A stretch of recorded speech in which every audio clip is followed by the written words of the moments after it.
Welcome back to Health Daily. Happy New Year's. I'm your host, Dr. J. We are into 2025. This is a quarter of a century. Make sure 2025 is a great year for yourself. But let's talk about these topics. This is your daily health podcast. We'll talk about news, trending topics. If you want us to cover something, make sure you drop it below and give me a comment. We're trying to make this as interactive as possible. But let's first start with the trending topics. The top trending topic, of course, is dry January. As you can see, it spiked about 8 hours ago when everyone starts thinking about, okay, I drank a little bit too much yesterday or in Christmas or the whole 2 weeks between that same time period. And so I need to do something different. Other people, as you can see, that's a very close second, are thinking, no, haven't had enough. I want to go on a cruise, an all-inclusive drink cruise. But let's take a look at dry January first. And if you're in this category, we'll see, how to take a break from alcohol. And so let's take a look at this CNN study, this health study. Are you worried about your drinking? If you even considered saying no, yes or no, and if you considered anything, maybe you should be worried about it. But let's see. All right, you set a goal. Make sure you set a goal. That's the first step. Obvious, right? How to go dry. So these are specific steps. I'll drop the link below so you can go over this article, but be specific, measurable, achievable goals. These are things that will help you actually hit the goal that you're interested in. And then share your goal with others. I think this is extremely important, right? This is not direct medical advice, but, make sure you share your goal with others, get other people involved in your journey. I think that helps with community and it will help you achieve your goals. I think that goes with anything too. Make sure that you're around friends that have your same intentions. And plan your dry January drinks. There's a lot of mocktails there. There's water. I know in clinic, I tell people if you're looking for a soda, you can do sparkling water or mineral water with a little bit of juice at the bottom. Almost tastes just like a soda. So you could try something like that. But on to the next topic. This is a huge topic here. FDA approved drug achieve 100% remission rate for rectal cancer. So this is, of course, certain types of cancer. So not all cancer, but even though this is a huge find. And so there's a medication that they use in this study that was done in Memorial Sloan Kettering Cancer Center. And they use a medication called dostarlimab, all right, also known as Jemperli. And so what they use is 42 patients, and this is over a course of years. And 42 may not sound like a lot, but what's key is you have 100% remission rate on 42 patients. That's huge, even though the power is not very sky high, right? The power means how many people that you had in the study, how do we know that this is true?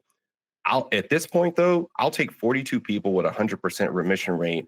And I agree with how big the study is. And FDA agrees as well. If we can scroll down here, the FDA recognized this as a breakthrough therapy designation just a few days ago in December 2024. So they also believe that this is a huge deal.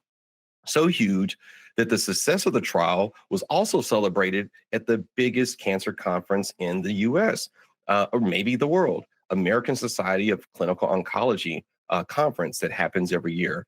And so we'll continue to watch this play out and continue to watch Jemperli and see what other potential that it may have. And I think we'll see in 2024, 2, maybe 3 more of these breakthrough designations from the FDA. So talking about top advances, let's talk about the biggest medical advances of 2024. I won't go through the whole article, but I will cover the top 2. What do you think of the top 2? Drum roll, please. GLP-1s, of course, treating beyond obesity. We know what GLP-1s can do. And if you're not familiar with the term GLP-1, this is your semaglutide, so your Ozempic and your Zepbound and your Wegovy, the things that people are talking about and they're wanting to use. We have people like Elon Musk even saying that he used it. It don't be, I wouldn't say that. I can't give you direct medical advice, but I can say this. Don't be ashamed at any treatment that you use at all. It's your health.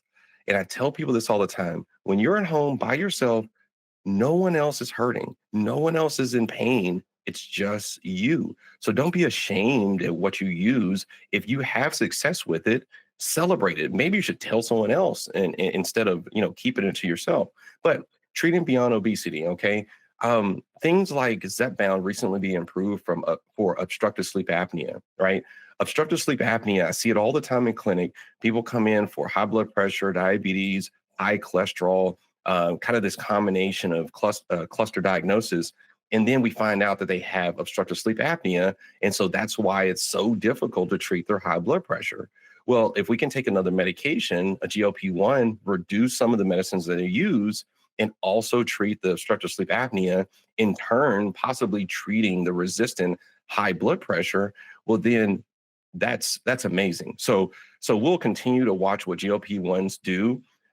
These will be even more transformative, I think, when they become pills.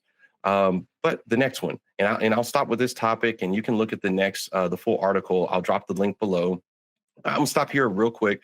Make sure that you share this video with somebody that you think could benefit from this information. Like the video, subscribe to our channel. Try to help us build this community. Make sure you comment below. Give us some thoughts and tips, and give us some information about what you want to hear, because I want to report on what you want to hear as a community. But preventing HIV, I think that people forget that we have HIV around. People that are outside of the realm of treating HIV, or maybe seeing it or even being treated by it, it's like it doesn't exist, but it does. I think the right now using PrEP is huge. And now that we have something that basically can prevent HIV with pill form, if it's taken correctly by, the full community, this is a huge deal, right? So I think that this is deserving to be on this list of the biggest medical advances of 2024.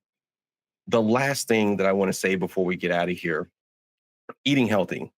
Of course, we have to talk about health, fitness, wellness, all this stuff, but eating healthy is huge. Eating healthy is not, and I repeat, eating healthy is not more expensive than eating fast food or cheap food, considered cheap food.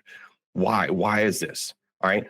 We can point to, and I use AI to help me with this particular thing, but we can point to this if you want to.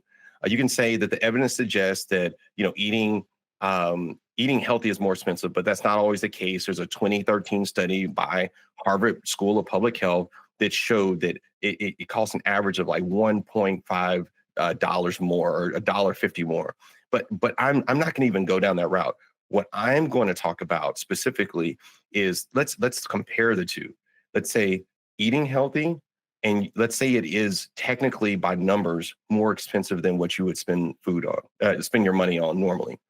But then if I look at cheaper food that is made with maybe additives, preservatives, things that make it cheap, and then we add on the medical care costs from the kidney disease that you're likely going to get if you continue to eat foods with preservatives like that, maybe the high blood pressure because those foods are salted too much, maybe the diabetes because maybe the carbs are a little bit too high, simple carbs. So if we add in the medical care mixed with the amount of money that you spend on food, there is no way that cheaper food is more expensive than healthier food. So just, chew on that thought for today, but that's your motivation for today. And like I said, a happy new year from Fit and 15. This is Dr. J again with Health Daily. As always, I'll see you tomorrow.